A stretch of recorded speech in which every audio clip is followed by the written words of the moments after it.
কর্মসূচি চান, ট্যারিফ প্রত্যাহার হোক, এটা কি চান কিনা? আরেকটু হাত তুলবেন, 2 হাত চারিদিকে। ধন্যবাদ সবাইকে। ব্যবসায়ীদের জন্য একটি দুঃসংবাদ, মরার উপর খাড়ার ঘা। বিশ্ব পরিস্থিতি সম্পর্কে আমাদের সম্মুখে আমাদের যিনি সঞ্চালনা করছেন, যিনি এত সুন্দর সঞ্চালনা করেন, আমাদের গার্মেন্টস ব্যবসায়ী প্রিয় তৈব ভাই, আপনাকে ধন্যবাদ জানাচ্ছি।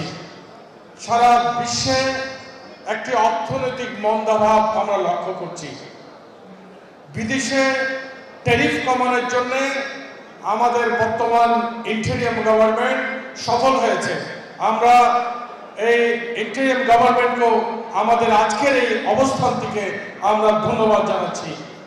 আমি আজকের এই অনুষ্ঠানে আমাদের যে জুলাই সনদ স্বাক্ষর হয়েছে গতকালকে, বৈষম্য বিরোধী গণ আন্দোলনে একটি সফল গণ অভ্যুত্থানে যারা জীবন দিয়ে শহীদ হয়েছে তাদের প্রতি সশ্রদ্ধা সালাম এবং তাদের জন্য আমি দোয়া কামনা করছি। সম্মানিত সুধী, আজকে এই চট্টগ্রাম বন্দর আমাদের জন্য লাইফলাইন, ঠিক না?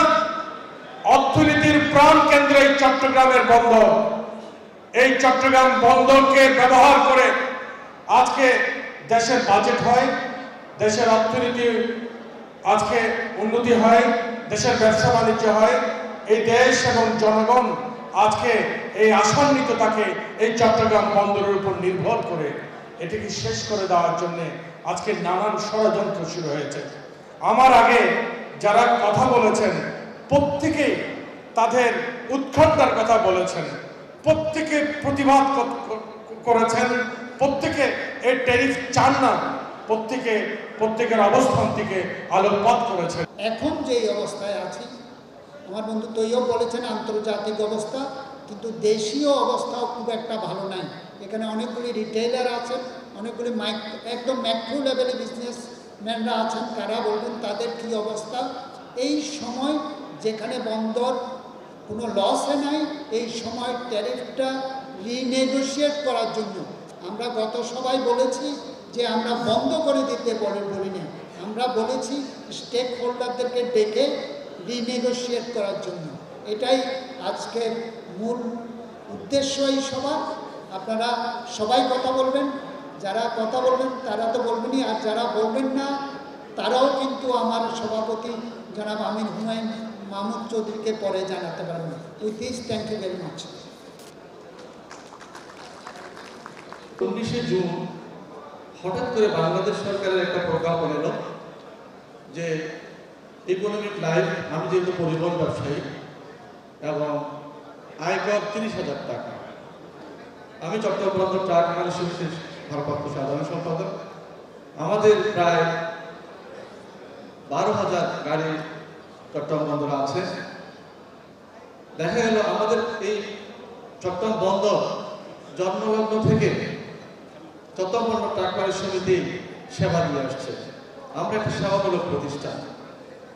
আমাদের এই সেবার মাধ্যমে আমরা একজন স্টক হোল্ডার, রিজার্ভ ফর্মের মেম্বার।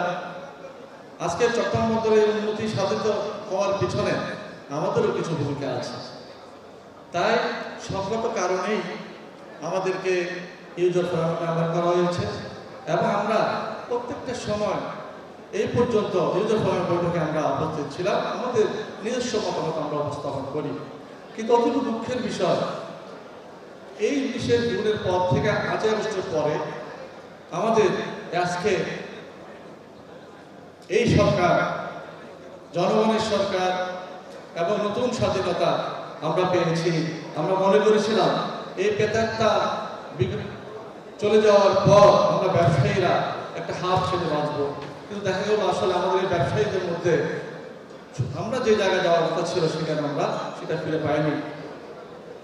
ওই 30,000 টাকা যে আমি চট্টগ্রাম বন্দর ট্রাক মালিক সমিতির অন করি, আমার একজন মালিক একটা গাড়ি এখানে ভাড়া, যে ন্যূনতম ভাড়া 2,000, 2,500, 3,000 টাকা ভাড়া, আমরা ভাড়াটা মেনে ড্রাইভার স্ট্যান্ড প্লাস আমার সঙ্গে সব খরচ ব্যয় করে 500-700 টাকা 800 টাকা একটা টিপে বাঁচে কিনা জানি না, কিন্তু আমার উপর 30,000 টাকা আয় কর। আমার সাথে কোনো কনসাল্ট করা ছাড়া। আমাদের ব্যবসায়িক সংগঠন, আমাদের প্রিন্সিপাল সংগঠন চট্টগ্রাম চেম্বার অফ কমার্স, যেহেতু 5ই আগস্টের পরে প্রশাসক ওনার মাধ্যমে নিয়ন্ত্রণ হচ্ছে, এর মধ্যে একটা বৈঠক হয়েছিল, মাননীয় এনবিএর চেয়ারম্যান মহোদয় ছিলেন, বাণিজ্য সচিব ছিলেন, আমাদের ওনাদের মানুষকে মানুষের মতো গণ্য করা হচ্ছে না। আমরা যারা এই অর্থনৈতিক লাইফলাইনের মধ্যে আমরা যারা ব্যবসায়ী সমাজের যারা দায়িত্ব পালন করছি, তাদেরকে বিন্দুমাত্র গণ্ডের মধ্যে তারা না এনে যে সিদ্ধান্ত নিয়েছে, এটা আমি তীব্র প্রতিবাদ জানাচ্ছি। এবং অবিলম্বে আমরা তত্ত্বাবধায়ক সরকারের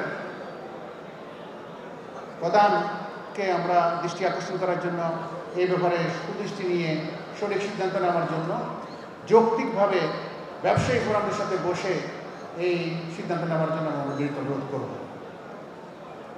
আজকে টেরিফে সেখানে আপনি দেখেন একটা 20 ফুট কন্টেইনারে 6,000 টাকার উপরে আমাকে খরচ করতে হচ্ছে ইম্পোর্টের ক্ষেত্রে, আর এক্সপোর্টে 13,000 টাকার উপরে। তো এভাবে যদি হয় আপনি দেখেন আনলোডিং আমাকে প্রায় $60 খরচ করতে হচ্ছে। আমরা যদি প্রতিবাদ না করি তাহলে তো এখানে বেসরকারি পর্যায়ে আরও বেশি। সামান্য একটা ডিও নেওয়ার পরে শুধু পারমিশনে আমাকে খরচ করতে হচ্ছে 2,500 টাকা, শুধু পারমিশন একটা জায়গায়। তারপর যে আমি মাল ডেলিভারি নিব, সেখানে শুধু পারমিশনের ক্ষেত্রে আমার খরচ করতে 2,500 টাকা। তাহলে আপনি হিসাব করে দেখেন কতগুলো টাকা সরকারি পর্যায়ে তো নিচ্ছেই, বেসরকারি আরও বেশি খরচ করতে হচ্ছে। আমি তীব্র প্রতিবাদ জানাচ্ছি